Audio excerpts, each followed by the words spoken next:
नमस्कार दोस्तों, स्वागत है आपका हमारे YouTube चैनल की जीके की पाठशाला में। दोस्तों, जैसा कि मैं आपको पढ़ा रही थी मध्यकालीन इतिहास के बारे में, उसी से रिलेटेड क्वेश्चन आंसर मैं आपको आगे भी कराऊंगी। तो दोस्तों, अपनी क्लास शुरू करते हैं हम। पहले बताइए आप कि आप कैसे हैं, स्वस्थ हैं और मेरी क्लास देख रहे हैं। अगर आप मेरी क्लास देख रहे हैं तो बहुत अच्छा है, इससे आपको बहुत नॉलेज मिलेगी। जो चीज़ आपको किताब से पढ़ के याद नहीं होगी वो आपको मेरी क्लास देख के याद हो जाएगी। जैसे मैं आपको समझाऊंगी बिल्कुल स्टोरी की तरह, तो आपको बहुत अच्छे से याद हो जाएगा। तो दोस्तों, हम अपनी क्लास शुरू करते हैं एक मोटिवेशनल कोट के साथ कि रिजल्ट पे ध्यान देकर काम करोगे, रिजल्ट पे ध्यान देकर काम करोगे तो काम नहीं बनेगा। रिजल्ट पे ध्यान देकर काम करोगे तो काम नहीं बनेगा। ध्यान तो आप अपने उन छोटे छोटे कदमों पर दो, ध्यान तो आप अपने उन छोटे छोटे कदमों पर दो जो आप उस रिजल्ट को पाने के लिए रोज करते हैं, जो आप अपने उस रिजल्ट को पाने के लिए रोज करते हैं। तभी आपको वो छोटे छोटे कदम ही आपको अपनी सक्सेस की तरफ ले जाएंगे। तो दोस्तों, इसमें तो आपको सारी बातें समझ में आ रही हैं कि एक दिन पढ़ के कुछ नहीं होता, हमें लगातार थोड़ा थोड़ा रोज़ पढ़ना पड़ता है और तभी हमें अपना सक्सेस वाला रिजल्ट मिल पाता है। तो दोस्तों, हम पढ़ रहे थे अपनी इतिहास में, मध्यकालीन इतिहास के बारे में, और उसमें भी पढ़ रहे थे हम इस्लाम धर्म का उदय कैसे हुआ। इस्लाम धर्म का उदय बताइए आप कैसे हुआ, पढ़ा आपने? आपने नोट किया या मेरी वीडियो एक बार और पीछे देखी कि मैंने क्या पढ़ाया? दोस्तों, पीछे का रिपीट करना भी बहुत ज़रूरी है। आगे पाठ और पीछे सपाट नहीं होना चाहिए, समझे आप इसका मतलब आप आगे आगे तो पढ़ रहे हैं और पीछे सब ब्लैंक होता जा रहा है। ये होता है आगे पाठ और पीछे सपाट। तो दोस्तों, ऐसा नहीं होना चाहिए कि मैंने क्या पढ़ाया था आपको, कैसे हुआ था इस्लाम धर्म का उदय। चलिए थोड़ा सा मैं रिकैप करके आपको सुना देती हूँ कि कैसे हुआ था इस्लाम धर्म का उदय। दोस्तों, इस्लाम धर्म का उदय जो हुआ था वो पैगंबर हज़रत मोहम्मद साहब के द्वारा हुआ था। उन्होंने देखा कि जब एक छोटे छोटे कबीले अपने धर्म को लेकर, अपनी मान्यताओं को लेकर आपस में लड़ रहे हैं, तो उन्होंने ये सारी बातें जब देखी तो वह एक हीरा नामक गुफा में गए। वहाँ उन्होंने काफ़ी टाइम ध्यान करा। जैसे गौतम बुद्ध, महावीर स्वामी, इन्होंने भी ध्यान करा, तब इन्हें शिक्षा प्राप्त हुई। वैसे ही इन्हें एक जिब्राइल नामक दूत ने कुरान नामक किताब दी, जो इस्लाम धर्म का बहुत ही धार्मिक ग्रंथ कहा जाता है, कुरान। तो वो उन्हें मिला, किनको मिला? पैगंबर हज़रत मोहम्मद साहब को। तभी से वे पैगंबर कहे जाने लगे। जैसे गौतम बुद्ध को जब शिक्षा प्राप्त हुई तो उन्हें महात्मा कहा जाने लगा, और ऐसे ही महावीर स्वामी को महावीर कहा जाने लगा। तो वैसे ही मोहम्मद साहब को पैगंबर कहा जाने लगा। फिर उनके द्वारा ही इस्लाम धर्म का उदय हुआ। जब उन्होंने कहा कि ये कुरान की जो विचार हैं, इनके अंदर जो भी बातें हैं उनका प्रचार प्रसार किया जाए, तो उनके जो भी शिष्य थे उन्होंने उसका प्रचार प्रसार किया। तो इसका इतना असर हुआ कि जो भी वो छोटे छोटे कबीले थे, लड़ते थे अपने धर्मों को लेकर, अपनी मान्यताओं को लेकर, वो सब एकजुट हो गए। और जब वो सब एकजुट हो गए तो उन्होंने एक कम्युनिटी बना ली, और उसमें जो सबसे श्रेष्ठ व्यक्ति था उसे खलीफा बना दिया।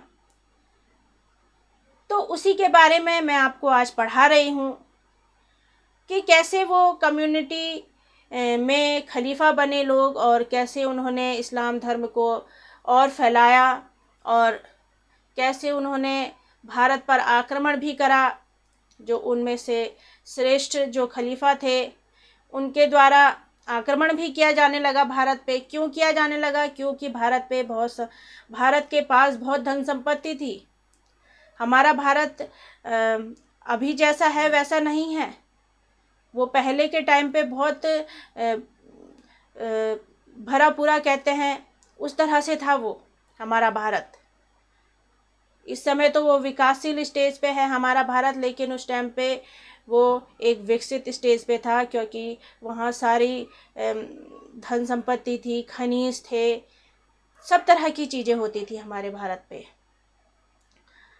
लेकिन अब बहुत बदल गया है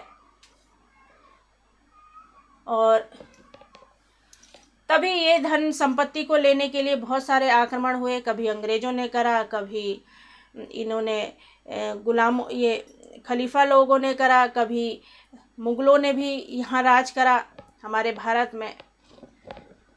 तो दोस्तों मैं आपको बता रही थी कि 4 तरह के खलीफा हुए। कौन कौन हुए? 4 तरह के खलीफा हुए। एक हुए रशीदून खलीफा, एक हुए उमैयद खलीफा, एक हुए अब्बासी खलीफा और एक हुए ऑटोमन साम्राज्य। इन चारों खलीफाओं को भी एक सबसे बड़े हेड जो होते हैं उन्होंने कंट्रोल कर रखा था। उस जो हेड जो खलीफा था उसे क्या कहा जाता था? उम्महा कहा जाता था। जो होता था मुस्लिम समुदाय का सबसे बड़ा राजनीतिक व धार्मिक प्रमुख हुआ करता था, जिसे अबू बकर भी बोलते हैं। तो इसमें ही एक अब्बासी वंश का खलीफा होता है जो महमूद गजनवी होता है। अब्बासी वंश में भी वो एक समानी वंश में आता है और समानी वंश में 3 शासक हुए, एक अल्पतगीन, एक सुबुक्तगीन और एक महमूद गजनवी। तो समानी वंश के अंतर्गत आते हैं महमूद गजनवी और ये समानी वंश आता है उत्तर पश्चिम अफ़गानिस्तान में। कहाँ आता है? उत्तर पश्चिम अफ़गानिस्तान में। और ये एक तुर्की आक्रांता था महमूद गजनवी। तो ऐसे ही एक उमैयद वंश का खलीफा था। उमैयद वंश के खलीफा कौन थे? ये थे अल वालिद फर्स्ट। कौन थे उमैयद वंश के खलीफा? अल वालिद फर्स्ट। और इन्हीं के गवर्नर थे, इराक के गवर्नर थे अल हज्जाज। क्या थे? अल हज्जाज थे गवर्नर। और उसके सिपह सालार था मोहम्मद बिन कासिम, जो सऊदी अरब में आता है। तो दोस्तों इसी के बारे में मैं आपको बता रही थी कि भारत पर जो मुस्लिम आक्रमण हुआ दो भागों में हुआ। किसमें हुआ? 2 भागों में हुआ मुस्लिम आक्रमण। एक सऊदी अरब की तरफ से हुआ और एक तुर्क की तरफ से हुआ। तुर्कमेनिस्तान आता है ना, उसकी तरफ से हुआ। अब सऊदी अरब में भी कौन कौन से देश आते हैं? सऊदी अरब, मिस्र, इसमें स्पेन, ईरान और इराक। ऐसे ही तुर्क में कौन आते हैं? मध्य एशिया आता है, ईरान आता है, अफगानिस्तान आता है, तुर्कमेनिस्तान आता है। और सऊदी अरब में उमैयद खलीफा का जो सिपह सालार था मोहम्मद बिन कासिम, ये भारत में पहला सफल मुस्लिम अरबी आक्रांता था, जो 712 ईस्वी में भारत में आया था आक्रमण करने। इससे पहले भी आया था एक शासक जो हार गया, वो जीत नहीं पाया और वो ज़्यादा टाइम तक भारत में नहीं रह सका। वो कौन था? उबैदुल्लाह। कौन था वो? उबैदुल्लाह। अब ये सऊदी अरब की बात मैं आपको बता रही हूँ। अब मैंने ये बता दिया कि सऊदी अरब में सफल मुस्लिम आक्रांता कौन था? मोहम्मद बिन कासिम था। और ये मोहम्मद बिन कासिम कौन से वंश में आता है? उमैयद वंश में आता है। और उमैयद वंश का जो शासक है वो कौन है? अल वालिद प्रथम। अल वालिद प्रथम के भी गवर्नर हैं। कौन है अल वालिद प्रथम के गवर्नर?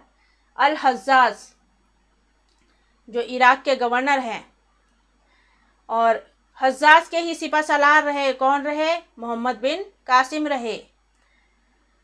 और हज्जाज के कहने पर ही इन्होंने सिंध पर आक्रमण किया, मोहम्मद बिन कासिम ने। अब इन्होंने सिंध पर आक्रमण क्यों किया? क्योंकि अल हज्जाज का जब सामान जा रहा था सिंध प्रांत से होते हुए, तो वहाँ बीच में समुद्री लुटेरों ने उनका सामान लूट लिया।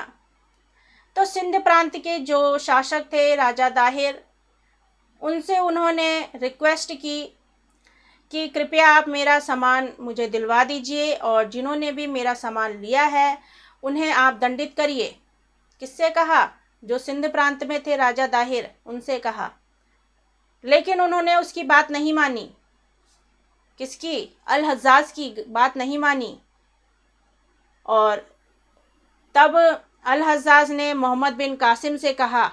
मोहम्मद बिन कासिम कौन था? सिपह सलार था अल हज्जाज का। उनसे कहा कि आप सिंध पर आक्रमण करो और जितना भी धन लूटा जाए लूट लो, ऐसा कहा। तो ये तो थी मोहम्मद बिन कासिम की बात। अब मैं आपको बताऊंगी तुर्क आक्रमण के बारे में। यहाँ तुर्की जनजाति आती है, जो मध्य एशिया में आती है।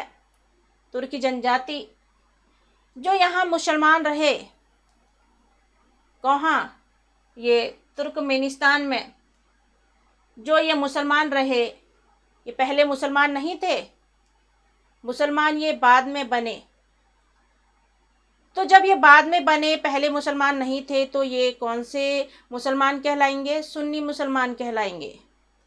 और ये जो यहाँ पर मुसलमान थे मोहम्मद बिन कासिम, ये कौन से मुसलमान कहलाएंगे? ये कहलाएंगे शिया। बताया था ना मैंने आपको, शिया और सुन्नी। सुन्नी जो पहले मुसलमान नहीं थे लेकिन उन्होंने बाद में इस्लाम धर्म को अपना लिया, उन्हें सुन्नी बोलते हैं। तो इसमें भी आते हैं कौन? महमूद गजनवी और मोहम्मद गौरी, जिनका नाम है पूरा शहाबुद्दीन मोहम्मद गौरी। तो महमूद गजनवी ने, जो समानी वंश के थे महमूद गजनवी, इन्होंने 1000 ईस्वी से 1027 ईस्वी तक भारत पर आक्रमण किए। अब देख लीजिए आपने, इन्होंने भारत पर इतने आक्रमण किए, 17 बार इन्होंने आक्रमण किए, तो कितना लूटा होगा इन्होंने भारत को। तो जितनी भी यहाँ के मंदिर थे, मंदिर में मैंने आपको बताया था वहाँ धन संपत्ति सेफ रहती है, इसलिए वहाँ लोग अपनी धन संपत्ति वहीं रख देते थे। ये बात जब इन्हें पता चली तो इन्होंने मंदिरों पर ही अटैक करा और वहाँ के मंदिरों की जो भी मूर्तियाँ थी उन्हें तोड़ फोड़ डाली और वहाँ से जो भी धन संपत्ति थी वहाँ से लेकर चले गए। ऐसे ही इन्होंने बहुत से मंदिरों को बिल्कुल ध्वस्त कर दिया था। तो 1000 से 1027 ईस्वी तक इन्होंने युद्ध लड़े भारत में। और सबसे जो श्रेष्ठ माना जाता है, श्रेष्ठ नहीं कहेंगे, जो सबसे मुख्य इनका आक्रमण माना जाता है सोमनाथ पर आक्रमण, जो 1025 ईस्वी में हुआ था गुजरात के समुद्र तट पर। तो गुजरात के समुद्र तट पर इन्होंने सोमनाथ के मंदिर पर आक्रमण किया था 1025 ईस्वी में और वहाँ से बहुत धन संपदा लेकर चले गए थे और वहाँ का मंदिर बिल्कुल ध्वस्त कर दिया था, तोड़ फोड़ दिया था। और ऐसे ही इनका जो अंतिम आक्रमण हुआ, 17वां आक्रमण, वो जाटों और खोखरों के बीच हुआ। अब वो क्यों हुआ? 1027 ईस्वी में हुआ। वो क्यों हुआ? क्योंकि जब ये सोमनाथ के मंदिर से बहुत सारी धन संपत्ति लेकर जा रहे थे तो बीच में खोखरों और जाटों ने उनको क्षति पहुंचाई, उनको रोकना चाहा और उसका बदला लेने के लिए महमूद गजनवी दोबारा आया और उसने खोखरों और जाटों के विरुद्ध युद्ध करा। अब उसके बाद आता है शहाबुद्दीन मोहम्मद गौरी। इन्होंने भी 1175 ईस्वी में मुल्तान पर आक्रमण किया था। अब दोस्तों आप सोच रहे होंगे कि इन्होंने इतना आक्रमण क्यों किए भारत पर आकर। अब दोस्तों जब ये शासक बने तो बहुत सी धन संपत्ति की जरूरत पड़ती है। अब इन पे कोई उस टाइम पे धन संपदा थोड़ी ही थी, ये कबीले के रूप में रहते थे। मैंने आपको बताया था जब ये कबीले के रूप में रहते थे तो कोई इन पे संपदा थोड़ी रहती थी, कोई इन पे धन संपत्ति थोड़ी ही थी। अब जब उसमें से जो श्रेष्ठ व्यक्ति था तो उन्होंने अपना वंश बना लिया। तो अपना शासन चलाने के लिए इन्हें धन संपदा की तो ज़रूरत पड़ेगी ही। अब इन्होंने देखा कि भारत में सबसे ज़्यादा धन संपत्ति है, सबसे ज़्यादा वहाँ मंदिर हैं, वहाँ जाके धन लूटा जाए और अपना शासन चलाया जाए। तो तभी इतने सारे आक्रमण भारत में हुए। वही अंग्रेज़ों के साथ भी हुआ। अंग्रेज़ों ने भी यही सोचा कि भारत में बहुत सारी धन संपत्ति है, क्यों ना आकर हम भारत में राज्य करें और यहाँ का धन अपने देश में ले जाएं। और देख लीजिए ना, दूसरे देश कितने संपन्न हैं और हमारा भारत अब भी विकासशील है। वो इसी कारण है, इन्हीं आक्रमणों की वजह से, युद्धों की वजह से बहुत से राजाओं ने, अंग्रेज़ों ने हमारे भारत पर राज्य करा। इस वजह से हमारा देश अभी भी विकासशील है। तो दोस्तों, इतने आक्रमण मैंने आपको बताए, ये आपको बिल्कुल दिमाग में बैठ जाने चाहिए कि किस वजह से ये आक्रमण हुए और कौन कौन से खलीफा बने, कैसे इस्लाम का उदय हुआ और कैसे ये इस्लाम का उदय होकर सारे देशों में इस्लाम धर्म फैल गया। ये सब बातें आपको मैंने बहुत डिटेल से बता दी हैं।